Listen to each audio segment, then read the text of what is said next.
അഴിമതിയും അപാകതകളും കണ്ടെത്തിയതിനെ തുടർന്നാണ് നിലമ്പൂരിൽ ആദിവാസികൾക്കുള്ള ഭൂവിതരണം നിർത്തിവെച്ചതെന്ന് ആദിവാസി ഭൂസമര നായിക ബിന്ദു വയലാശ്ശേരി. മറിച്ചുള്ള പ്രചരണങ്ങൾ വ്യാജവും രാഷ്ട്രീയ പ്രേരിതവുമാണെന്നും ബിന്ദു മലപ്പുറത്ത് വാർത്താസമ്മേളനത്തിൽ പറഞ്ഞു. കുറ്റമറ്റ രീതിയിൽ ആളുകൾക്ക് ഭൂമി നൽകണം എന്നാവശ്യപ്പെട്ടതിന്റെ അടിസ്ഥാനത്തിൽ ഭൂമി വിതരണം പാതിവഴിയിൽ നിർത്തിവെക്കുകയാണ് ഉണ്ടായത്. സത്യസന്ധമായി നറുക്കെടുപ്പ് നടത്തി ആദിവാസികൾക്ക് മുൻപിൽ തെളിയിക്കാൻ ബന്ധപ്പെട്ട ഉദ്യോഗസ്ഥർക്ക് സാധിച്ചിട്ടില്ല. മൂന്നിടത്ത് കൊടുക്കാനായി നിർദ്ദേശിക്കപ്പെട്ട ഭൂമിയുടെ ടോക്കൺ ഒരു കുടത്തിൽ നിക്ഷേപിക്കുകയും ബാക്കി വന്ന എല്ലാ അപേക്ഷകരുടെയും പേരുകൾ ബ്ലാങ്ക് പേപ്പറിൽ അതേ കുടത്തിൽ നിക്ഷേപിക്കുകയുമാണ് ഉണ്ടായത്. എന്നാൽ ഉച്ചകഴിഞ്ഞ് മറ്റൊരു കുടം കൊണ്ടുവരികയും സർക്കാർ ഉത്തരവിലില്ലാത്ത ഭൂമി ഒരു പഞ്ചായത്തിലെ ഒരേ വാർഡിലുള്ള ആളുകളുടെ പേര് മാത്രം നിക്ഷേപിച്ച് ആ കുടത്തിലിടുകയും ആ കുടത്തിൽ നിന്നും പ്ലോട്ടുകൾ മാത്രം നറുക്കിൽ ഉൾപ്പെടുത്തുകയും ചെയ്തു. ഇത് ശരിയായ രീതിയല്ല എന്ന് പറഞ്ഞപ്പോൾ ഇത് അത്തിക്കൽ ബീറ്റാണെന്ന് ഉദ്യോഗസ്ഥർ പറയുകയാണ് ചെയ്തത്. ഇവർക്ക് 20 സെന്റ് വീതമാണ് കൊടുക്കുന്നതെന്ന് അറിയിച്ചിരുന്നെങ്കിലും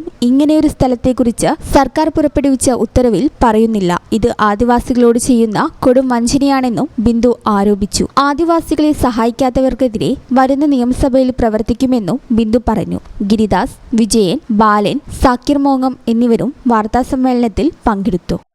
ഈ ചാനൽ ന്യൂസ്, മലപ്പുറം. വീട്ടിലേക്ക് ഒരു പുതിയ ഫ്രിഡ്ജ് വേണം, പക്ഷേ ഒറ്റയടിക്ക് ഇത്രയും പണം വിഷമിക്കേണ്ട. വേയ്മെന്റിൽ ഇപ്പോൾ സ്മാൾ ഇൻവെസ്റ്റ്മെന്റ് സ്കീം ഉണ്ട്. എത്ര വലിയ പർച്ചേസും ഈസിയായി നടത്താം. നിങ്ങളുടെ സേവിങ്സ് വലിയൊരു തുകയാകുമ്പോൾ നിങ്ങൾക്ക് ഇഷ്ടപ്പെട്ട ഏത് പ്രൊഡക്റ്റും വേയ്മെന്റിൽ നിന്ന് സ്വന്തമാക്കാം. ചെറിയ നിക്ഷേപം, വലിയ സന്തോഷത്തോടെ വീട്ടിലേക്ക്. കൂടുതൽ വിവരങ്ങൾക്ക് വേയ്മെന്റുമായി കോൺടാക്ട് ചെയ്യൂ. Waymand, making it easy.